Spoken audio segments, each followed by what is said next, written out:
My name is Monica, and I am the woman who catered her ex-husband's wedding to his mistress. Yes, you read that correctly. And no, I don't regret a single thing. Let me take you back 3 years. I was married to Derek for 8 years. He had a comfortable life, a nice home, and what I thought was a solid marriage.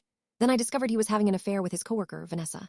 The same Vanessa who came to our dinner parties. The same Vanessa who smiled in my face while sleeping with my husband. The divorce was brutal. Derek tried to hide assets. He fought me on everything. Vanessa, emboldened by her victory, actually showed up to court dates to support him. I lost friends who chose their side. I lost years of my life to therapy. But I also learned something valuable about revenge. It's a dish best served cold. And in this case, literally. Fast forward to 6 months ago. A mutual friend who remained loyal to me sent a screenshot that made me laugh out loud. Derek and Vanessa were engaged, and they were struggling to find a caterer for their wedding. They wanted someone who could handle their specific dietary needs. You see, Derek is severely allergic to shellfish. Vanessa is deathly allergic to peanuts, like epinephrine pen level allergic. An idea began forming in my mind. Terrible, beautiful, completely insane idea. I had reinvented myself after the divorce.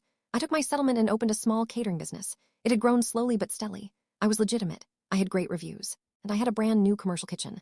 I created a fake catering company website, just a simple one-pager. I used a generic name, Elgin Events Catering. I used stock photos of food. I created a fake email and phone number. Then I reached out to Derek through a mutual acquaintance, offering my services at an incredibly competitive rate. I knew they were on a budget after their expensive divorce proceedings. They took the bait immediately. I met with them posing as Claire, the caterer. I wore a wig, glasses, and a different style of clothing. Derek looked at me with no recognition. Vanessa was her usual entitled self, demanding organic everything and gluten-free options. I smiled and nodded, taking detailed notes about their allergies. Shellfish for the groom, peanuts for the bride. I assured them both allergies would be handled with extreme care. The wedding was last Saturday, a beautiful outdoor venue, about 80 guests. I arrived early with my team, 2 actual catering employees I'd hired for the day who had no idea about my true identity. I set up the buffet, and then I personally prepared 2 special plates. Derek's plate, a beautiful seafood pasta made with the freshest shellfish, disguised with cream sauce so he wouldn't see the clams. Vanessa's plate, a delicate Thai-inspired salad, dressed with peanut oil and crushed peanuts hidden beneath the vegetables. I labeled them groom's special plate and bride's special plate, and instructed my staff to deliver them directly to the head table. I watched from the kitchen window as they ate. They were laughing, feeding each other bites, completely oblivious. Derek took a big forkful of pasta. Vanessa happily crunched on her salad.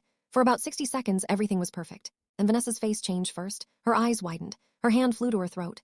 Derek reached for his water and suddenly couldn't breathe either. The panic at the head table was immediate and chaotic. Guests screamed. Someone ran for their epinephrine pens. An ambulance was called. I quietly packed my remaining supplies, walked out the back door, and drove away. I later learned they both survived after emergency treatment, but their wedding day was ruined.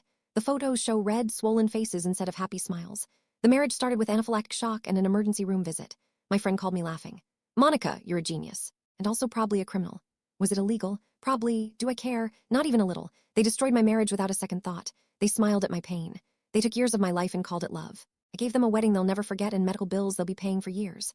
Some people will call me crazy. Some will call me dangerous. I call myself satisfied. AITA for catering my ex-husband's wedding to his mistress with food I knew they were both allergic to.